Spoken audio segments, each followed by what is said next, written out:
Welcome back to your sculptures. So here we have our basic stick figure, which is our starting point here. And we are going to be applying wire to indicate our close. So the first thing that I would do is make a little hook at the end of your wire. And I'm going to hook it on wherever. I'm just going for the shoulder here.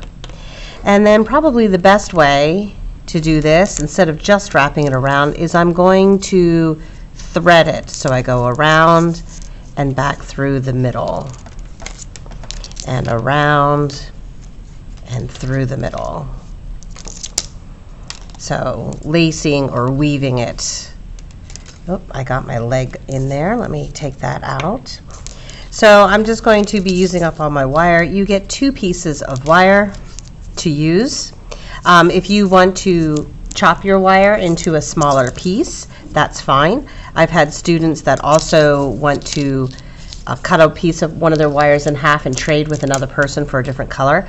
That is also fine. It's whatever works for your project, but we shouldn't be taking 3, 4, 5, 6 pieces of wire to do this project. We are on a budget, and we do have other classes that need to use this wire. So as you can see, hook that on there. By weaving that through, that is going to stay right on there. And if I want to start coming back around in this direction, moving up to fill it in a little bit more, that is fine.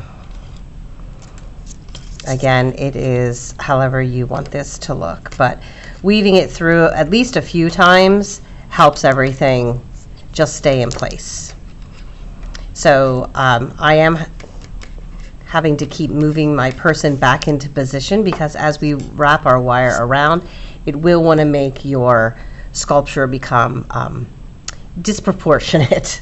You don't want to make yourself too skinny or have your head sunken or anything like that. So you want to make sure you're always moving it back into position. So that would be my top. And then if I was going to make a skirt, so I'm going for like a ballet dancer, I am going to have to start by hooking this on.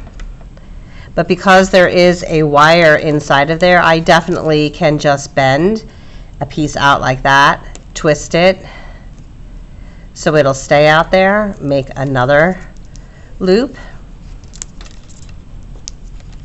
So she's going to look like she's wearing a tutu, okay, like so, and keep going all the way around. And when you are done, this is one that is finished.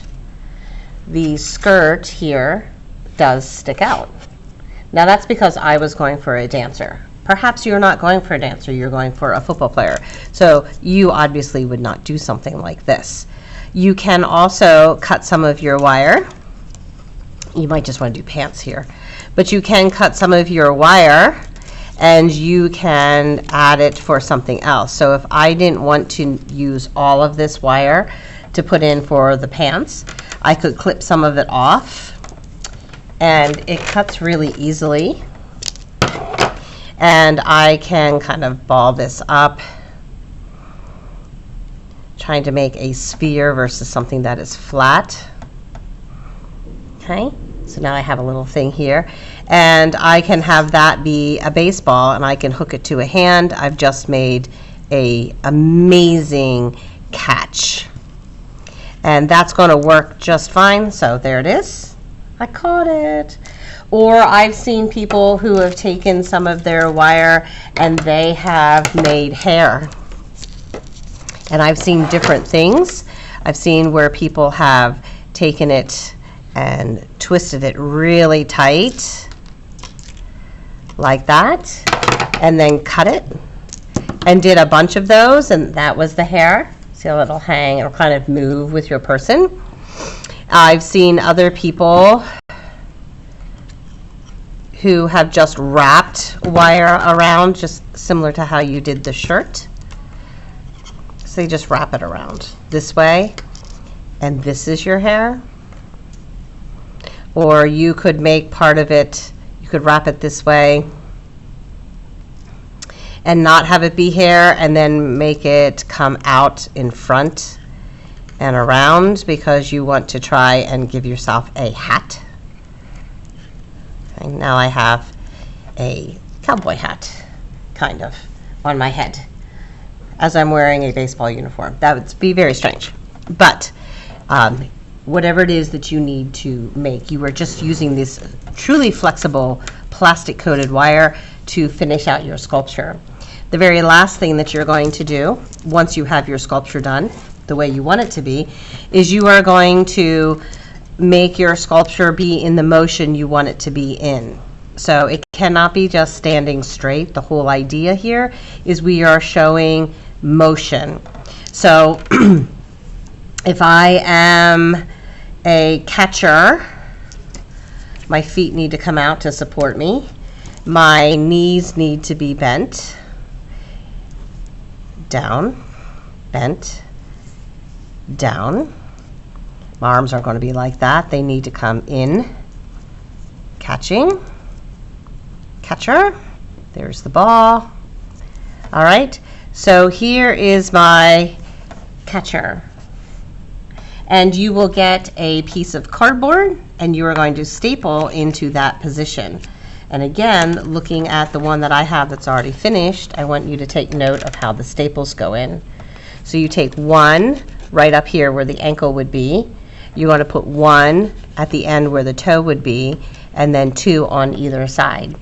If you just want 1 foot down, like this dancer is balancing with just 1 foot down, that's wonderful. If you're going to do something more like this and you need both feet down, then you staple both feet down. If you're going to be doing some gymnastics-y kind of thing and you're doing some backflip, I actually don't know how your hands would be for that, but you might want to do 1 foot and 1 hand. You should not be stapling more than 2 extremities down. So you don't otherwise it's too much. You don't need that much. And and don't put anything around your feet or your hands because that's where we're stapling. The last thing is you should take some crayons and you should color your base to help us know. So a dancer, I wouldn't color this green for grass, but I might color it brown and then put in some darker lines to show the slats of wood that you would find on a stage. So I hope this helps. Enjoy. I can't wait to see your sculptures.